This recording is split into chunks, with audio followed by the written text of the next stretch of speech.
Sa ngalan ng Ama at ng Anak at ng Espiritu Santo.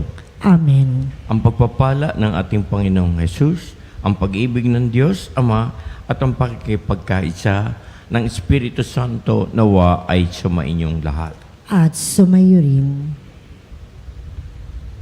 Mga kapatid, mga kapanalig, sa simula ng banal na misa, ating aminin ang ating mga naging kasalanan sa Diyos at sa kapwa at tayo taos-pusong humingi ng kapatawaran. Inaamin ko sa makapangyarihan Diyos at sa inyo mga kapatid na lubha akong nagkasala sa isip, sa salita at sa gawa at sa aking pagkukulang.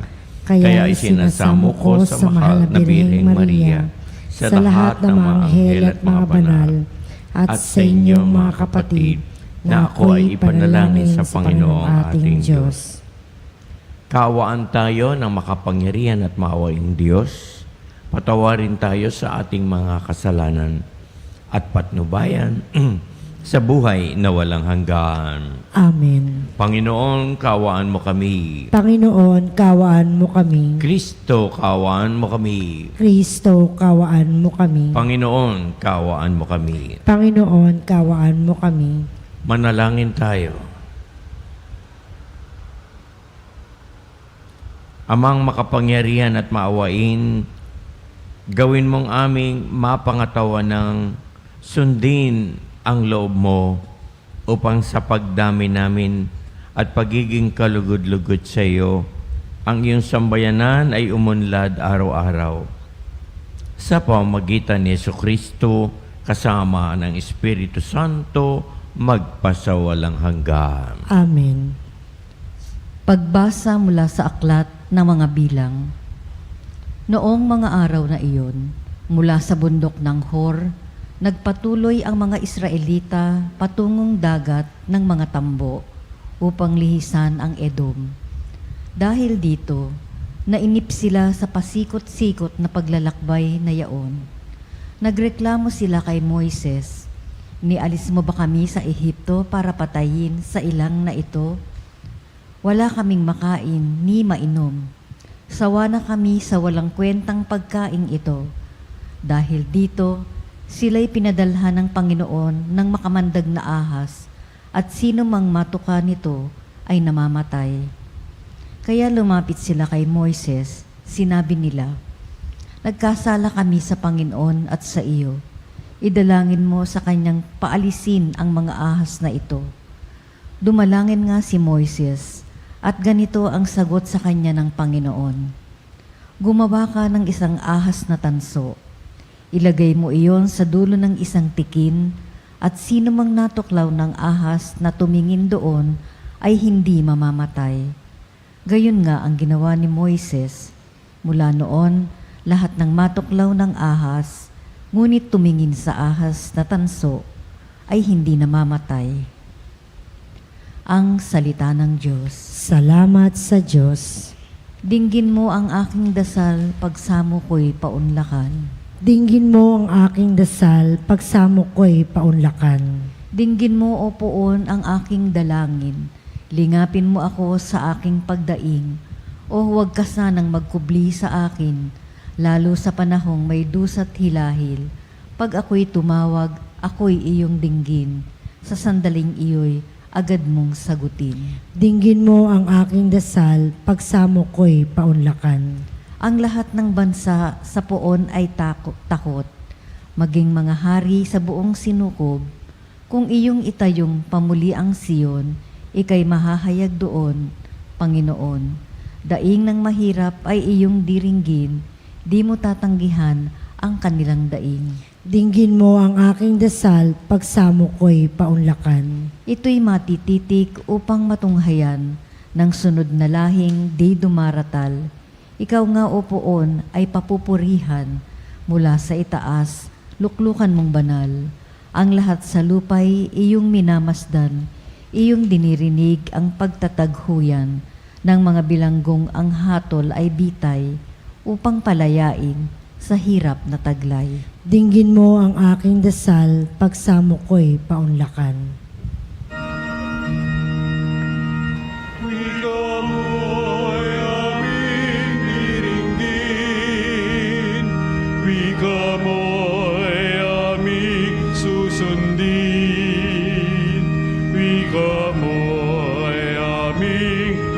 tutupin.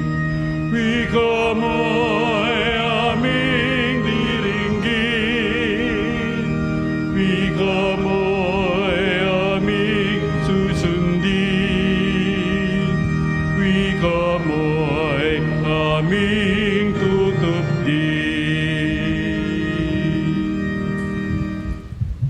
Sumainyo ang Panginoon. At sumayo rin. Ang mabuting balita ng Panginoong Hesus ayon kay San Juan. Papuri sa iyo, Panginoon. Noong panahon yun, sinabi ni Jesus sa mga pariseo, "Ako'y yayaon, hahanapin niyo ako, ngunit mamamatay kayo sa inyong mga kasalanan. Hindi kayo makapupunta sa paroroonan ko." Sinabi ng mga Hudyo, "Magpapakamatay kaya siya?" Kaya niya sinabing, "Hindi kayo makapupunta sa paroroonan ko?" At sumagot si Jesus, "Kayo'y taga-ibaba, ako'y taga-itaas. Kayo'y mga taga-sanlibutan, ako'y hindi. Kaya sinabi ko sa inyo na mamamatay kayo sa inyong mga kasalanan. Mamamatay nga kayo sa inyong mga kasalanan kung hindi kayo maniniwala na ako ay si ako nga." "Sino ka ba?" tanong nila. At sumagot si Jesus, "Ako'y yaong sinabi ko na sa inyo mula pa noong una. Marami akong masasabi at maihahatol laban sa inyo. Ngunit totoo ang sinasabi ng nagsugo sa akin, at ang narinig ko sa kanya ang ipinahayag ko sa sanlibutan." Hindi nila maunawaan na siya'y nagsasalita tungkol sa Ama. Kaya't sinabi ni Jesus, "Kapag naitaas na ninyo ang Anak ng Tao, malalaman niyong ako'y si ako nga. Wala akong ginagawa sa ganang sarili ko lamang. Nagsasalita ako ayon sa itinuro sa akin ng Ama. At kasama ko ang nagsugo sa akin. Hindi niya ako iniiwan sapagkat lagi kong ginagawa ang nakalulugod sa Kanya." Madami sa nakarinig nito ang naniwala kay Jesus. Ang mabuting balita ng ating Panginoon. Pinupuri ka namin, Panginoong Hesukristo. Mga kapanalig, mga minamahal, tayo po ay nasa mahalagang bahagi ng ating pagdiriwang ng Kwaresma. Ang huling 2 linggong ito, kasama ang susunod na pagpasok ng Semana Santa sa linggo. Sa linggo po ay Palm Sunday na, linggo na ng palaspas at panahon na po ng mahal na araw. Kaya ito pong 2 linggong ito ay mahalaga para sa atin upang tayo po ay makatutok at tumutok sa ating mahal na Panginoon, sa Kanyang mahal na pasyon, sa Kanyang pagpapakasakit at pag-aalay ng buhay.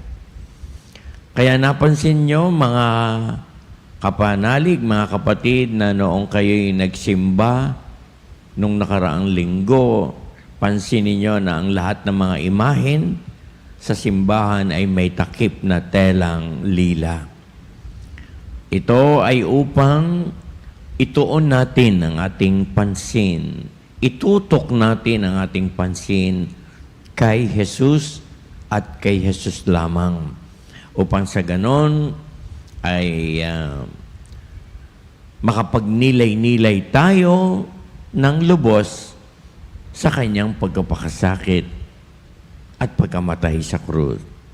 At sa araw na ito, mga minamahal, sa ating pong narinig na banal na ebanghelyo, ay nagpapaliwanag ang ating mahal na Panginoon sa mga eskriba at mga pariseo. Sila yung mga taong lagi na lamang kumakalaban sa ating mahal na Panginoon. At ang pakiramdam ng ating Panginoon ay lalong umiigting at tumitindi ang kanilang hangarin na pabagsakin ang ating Panginoong Hesus. Yan ay mararamdaman natin sa mga pagbasa, partikular sa Ebanghelyo, lalo na pagpasok po natin sa mahal na araw. Doon muli nating marinig kung gaano katindi at kabagsik ang mga kaaway ng ating Panginoon. At talagang lahat ng kilos, galaw at sinasabi ng ating Panginoon ay kanilang minamanmanan. Sapagkat nais nilang makakuha ng mga ebidensya na maaari nilang iharap sa ating mahal na Panginoon. Kaya tayo po ay binibigyan ng ideya sa mapait at mabigat na kalagayan na pinagdadaanan ng ating Panginoong Hesus. Samantalang siya'y tumutupad sa banal na tungkulin, sa pagsasagawa ng banal na gawain na ipinagkatiwala sa Kanya ng Ama. At sa pagganap nito, nararanasan ng Panginoon ang kabigatan at ang matinding kahirapan na Kanyang pinagdadaanan.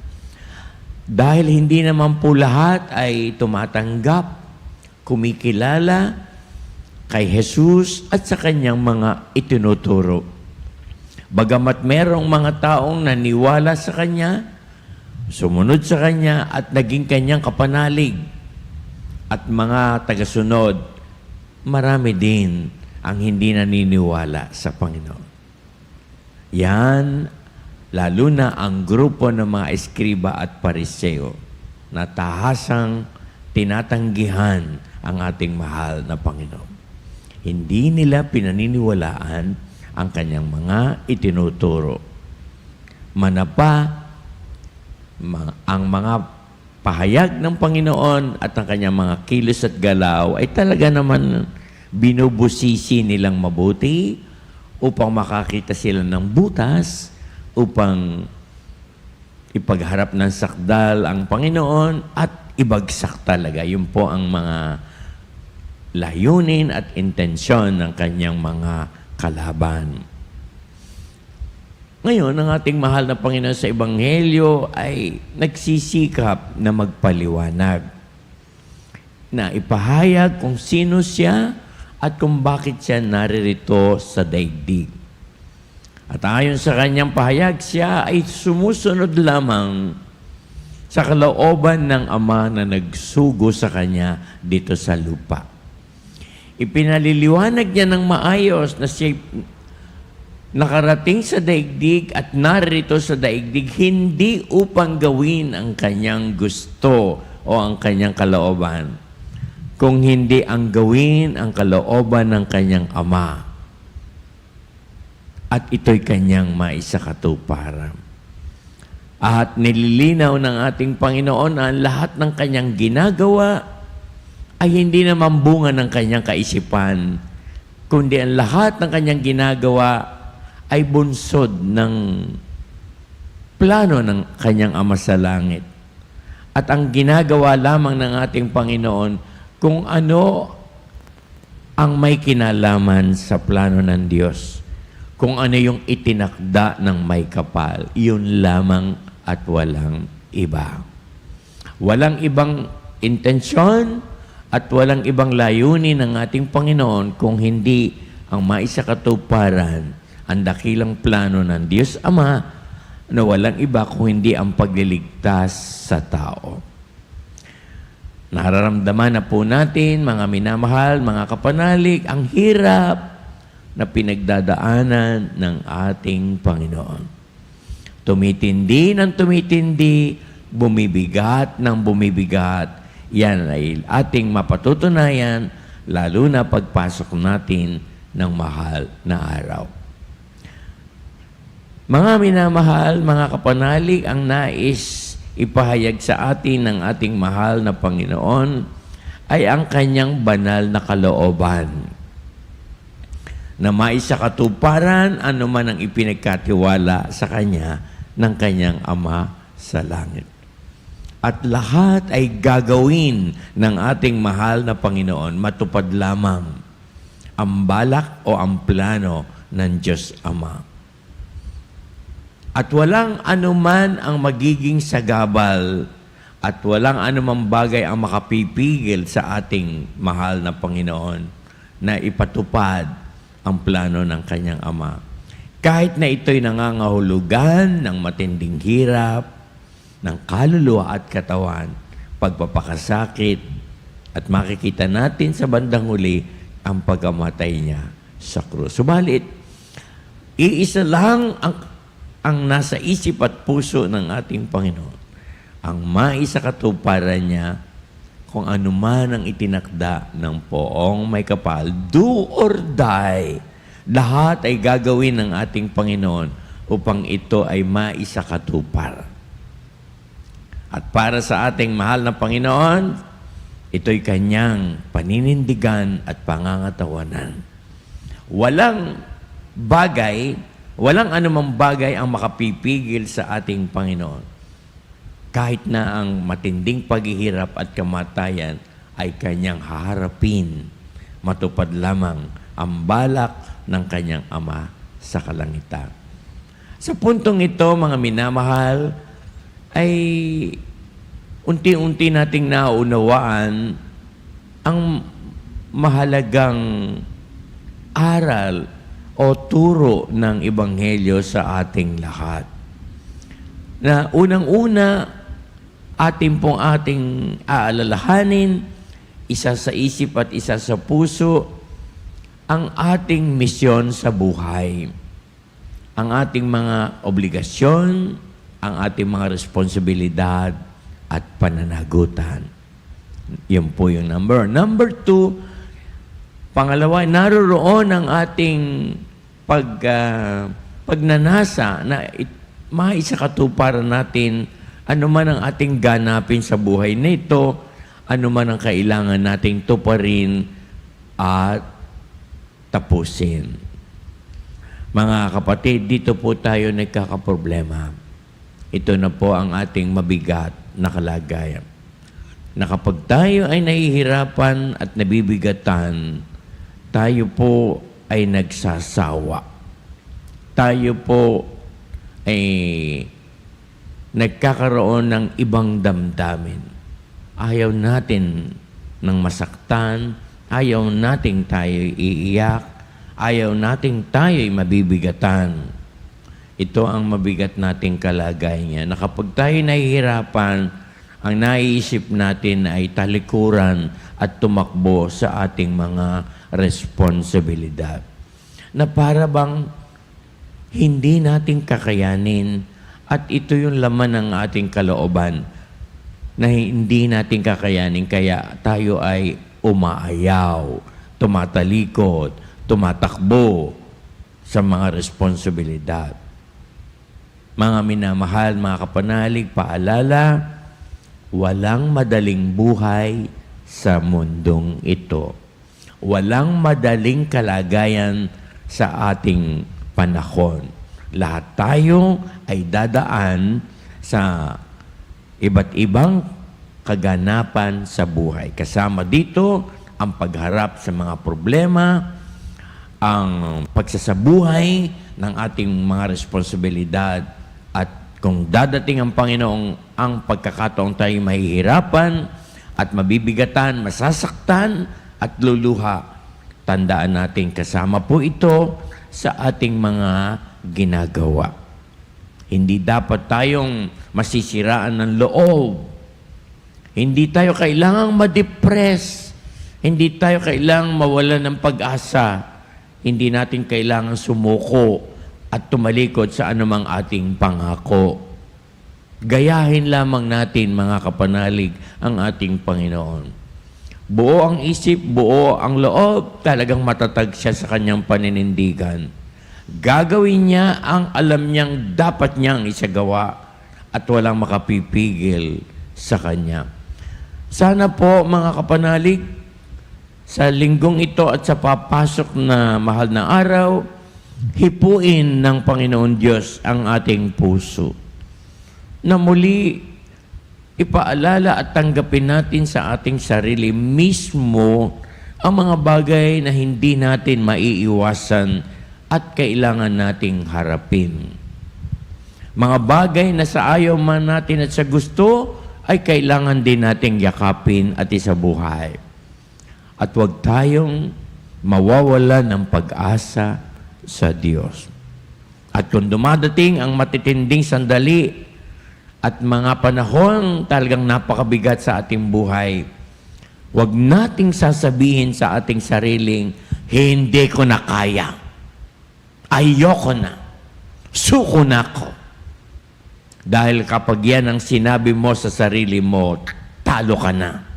At hindi ka na magtatagumpay. Mga minamahal, mga kapanalig, sa buhay natin, hindi naman inaasahan ng Diyos na tayo ay maging matagumpay sa lahat ng ating gagawin. Ang inaasahan lang ng Panginoon ay tuparin mo, gampanan mo, pangatawanan mo ang tungkulin mo at pananagutan, bahagi ng iyong buhay. Yun lang ang hinihintay ng Panginoon na kanyang makita. At kung dumating tayo sa punto na super bigat, napakatindi ng ating kalagayan, kung wala tayong magagawa, ang Diyos ang gagawa ng paraan para sa atin. Pagpalain tayo ng poong may kapal. Amen. Buong pananalig tayong manalangin at humingi ng awa sa Diyos. Dahil sa pamamagitan ng pagpapakasakit ng kanyang anak na si Jesus, ay naligtas tayo sa lahat ng kapahamakan at kaparusahan. Idalangin natin, Panginoon, dinggin mo ang aming panalangin. Panginoon, dinggin mo ang aming panalangin.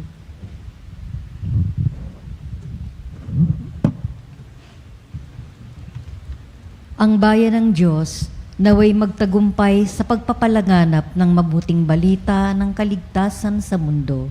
Manalangin tayo sa Panginoon. Panginoon, dinggin mo ang aming panalangin. Ang mga taong tumatanggap kay Jesus bilang tagapagligtas, naway higit na madagdagan, manalangin tayo sa Panginoon. Panginoon, dinggin mo ang aming panalangin. Ang mga taimtim na nagsisikap na harapin ang katotohanan, naway matagpuan si Jesus na siyang liwanag na tumatanglaw sa kadiliman ng buhay. Manalangin tayo sa Panginoon. Panginoon, dinggin mo ang aming panalangin. Ang mga nagdurusa dahil sa nararamdamang sakit, pagkabalisa, takot at pangungulila, naway makita ang liwanag ni Kristo na tumatanglaw sa kanila. Manalangin tayo sa Panginoon. Panginoon, dinggin mo ang aming panalangin. Sa mga namayapang tapat sa Panginoon, naway tumanglaw ang liwanag na walang hanggan, manalangin tayo sa Panginoon. Panginoon, dinggin mo ang aming panalangin. Ama naming nasa langit na pinagmumulan ng lahat ng biyaya at pagpapala, loobin mo na ang dugong ibinuhos ng iyong anak na si Jesus ay magdulot ng higit na paglago sa pananampalataya upang maging makabuluhan para sa sangkatauhan ang kanyang pagpapakasakit. Hinihiling namin ito sa ngalan ni Kristo na aming Panginoon. Amen. Kunin at tanggapin ang alay na ito, mga biyayang nagmula sa pagpapala mo.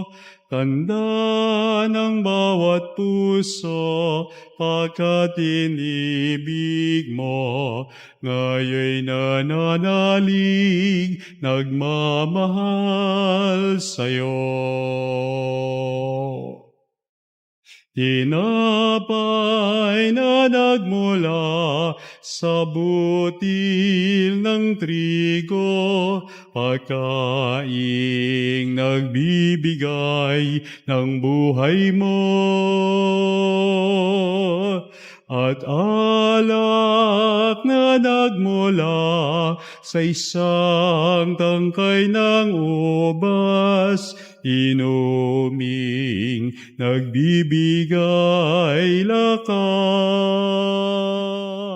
Manalangin tayo mga kapatid, mga kapanalig, upang ang ating pag-aalay ay kalugdan at basbasan ng Diyos Amang makapangyarihan. Tanggapin nawa ng Panginoon itong paghahain sa iyong mga kamay, sa kapurihan niya at karangalan sa ating kapakinabangan at sa buong sambayan niyang banal. Amang lumikha sa paghahain namin ng mga alay, upang maipagdiwang ang iyong banal na tipan, patawarin mo po ang aming mga kasalanan, at itaguyod mo ang lunggati ng aming puso at kalooban sa pamagitan ni Kristo, kasama ng Espiritu Santo, magpasawalang hanggan. Amen.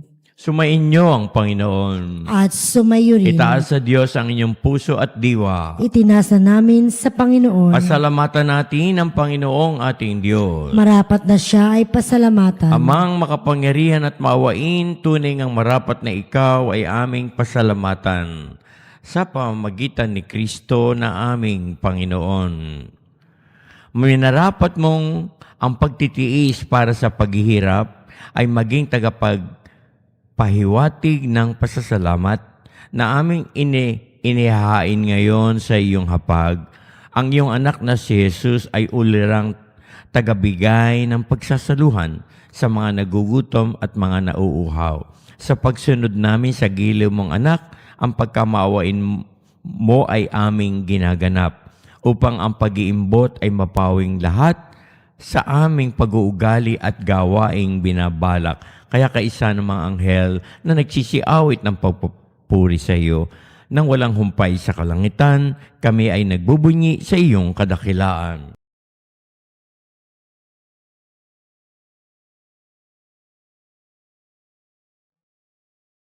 Santo, Santo, Santo, Panginoong Diyos ng mga hukbo, napupuno ang langit at lupa ng kadakilan mo. Hosana, Hosana sa kaitaasan. Pinagpalang na paririto sa ngalan ng Panginoon. Hosana, Hosana sa kaitaasan.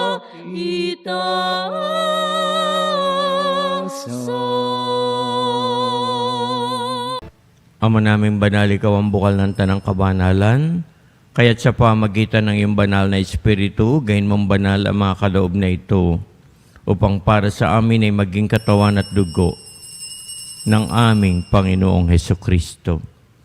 Bago niya pinagtiis ang kusang loob na maging handog, hinawakan ni Jesus ang tinapay, pinasalamatan kaniya, pinaghati-hati yun, at ibinigay sa kanyang maalagad at kanyang sinabi, tanggapin niyong lahat ito at kanin, ito ang aking katawan na ihahandog para sa inyo.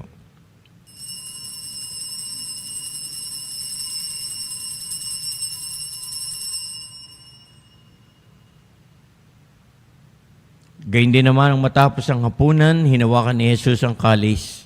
Muli kanyang pinasalamatan, iniabot ang kalis sa kanyang maalagad at kanyang sinabi, tanggapin niyong lahat ito at inumin, ito ang kalis ng aking dugo ng bago at walang hanggang tipan. Ang aking dugo na ibubuhos para sa inyo at para sa lahat sa ikapagpapatawad ng mga kasalanan. Gawin niyo ito sa pag-alala sa akin.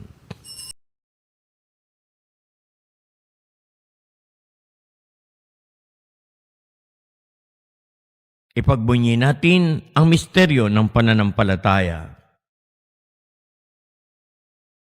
Si Kristo'y namatay, si Kristo'y nabuhay, si Kristo'y babalik sa wakas ng panahon.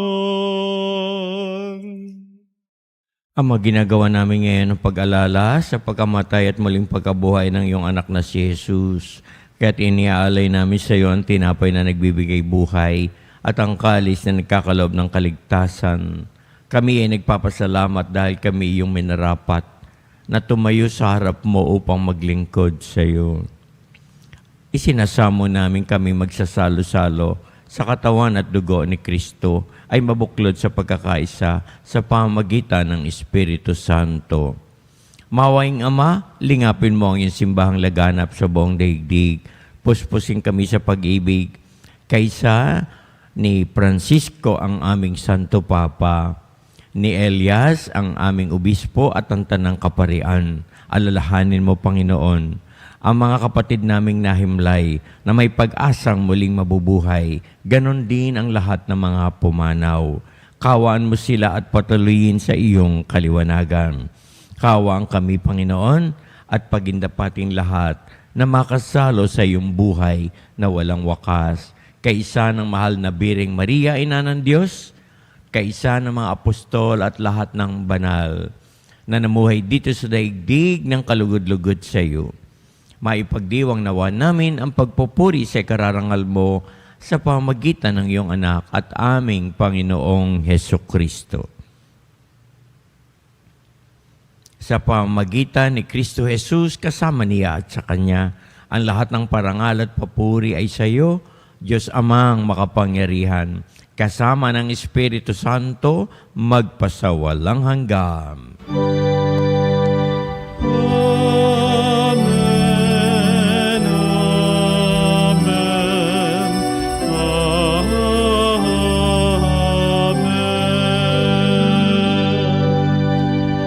Sama-sama tayo mga kapatid, mga kapanalig, manalangin sa Diyos, humingi ng awa at pagpapala.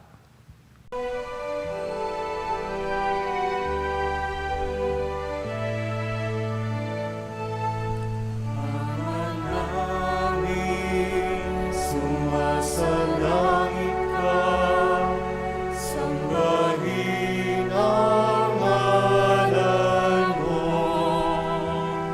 Mapasa amin ang kaharian mo, sundin ang loob mo.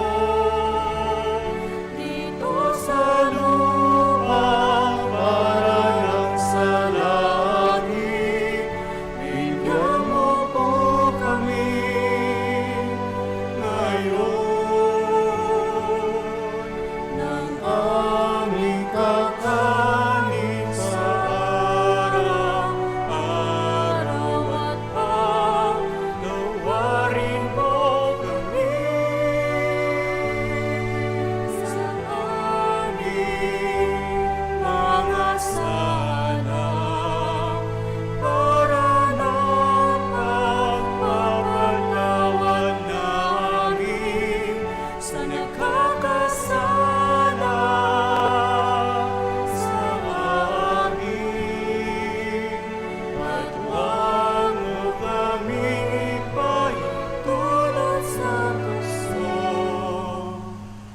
at iadya mo kami sa lahat ng masama. Nihiling namin, Panginoon, kami po yadya sa lahat ng masama. Pagkalooban kami ng kapayapaan araw-araw at iligtas kami sa kasalanan. Ilayo sa lahat ng sakuna at kapahamakan, samantalang aming pinananabikan ang dakilang araw ng pagpapahayag ng tagapagligtas naming si Hesukristo. Sapagkat iyo ang kaharian at kapangyarihan at kapurihan magpakailanman. Amen. Panginoong Jesus, sinabi mo sa iyong mga apostol, kapayapaan ang iniiwan ko sa inyo. Ang aking kapayapaan ang ibinibigay ko sa inyo. Tunghayan mo, Panginoon, ang aming pananampalataya at huwag ang aming mga pagkukulang at pagkakasala. Pagkalooban kami, Panginoon, ng kapayapaan, pagkakaisa at pagtutulungan ayon sa iyong kalooban, kasama ng Espiritu Santo magpasawalang hanggan. Amen. Ang kapayapaan ng Panginoon ay laging sumainyo. At sumayo rin. Tayo po ay magbigayan at maghangad ng kapayapaan sa isa't isa. Kordero ng Diyos na nag-aalis ng mga kasalanan ng sanlibutan, maawa ka sa amin. Kordero ng Diyos na nag-aalis ng mga kasalanan ng sanlibutan, maawa ka sa amin. Kordero ng Diyos na nag-aalis ng mga kasalanan ng sanlibutan, ipagkaloob sa amin ang kapayapaan. Narito si Kristo, mga kapatid, ang ating Panginoon, ang kordero na nag-aalis ng mga kasalanan ng sanlibutan. Mapalad tayong lahat na tinawag upang tanggapin siya sa banal na piging. Panginoon, hindi ako karapat-dapat na magpatuloy sa iyo, ngunit sa isang salita mo lamang ay gagaling na ako.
Manalangin tayo.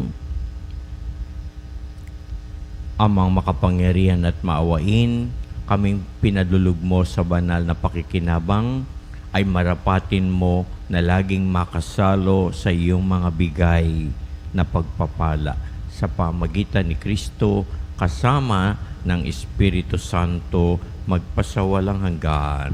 Amen. Tayo po'y mag-alay ng panalangin para sa lahat ng may karamdaman, lalo ang mga mabigat na karamdaman. Panginoon naming Diyos, Ikaw ang dakilang manggagamot at tagapagpagaling.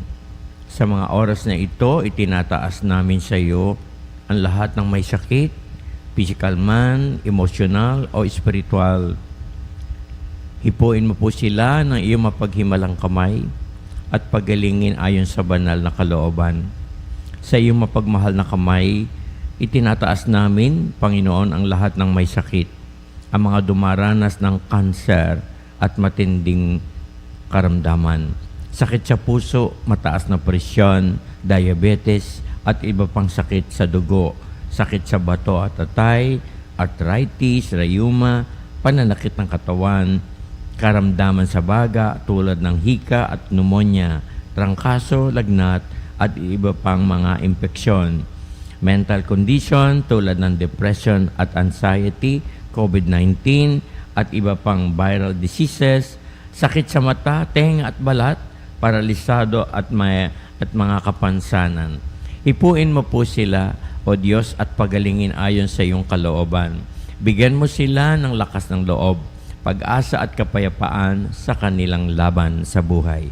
Gamitin mo ang mga doktor, gamot at iba pang paraan bilang daluyan ng iyong kagalingan, gayon din ang lahat ng nagpapagal upang sila'y gumaling.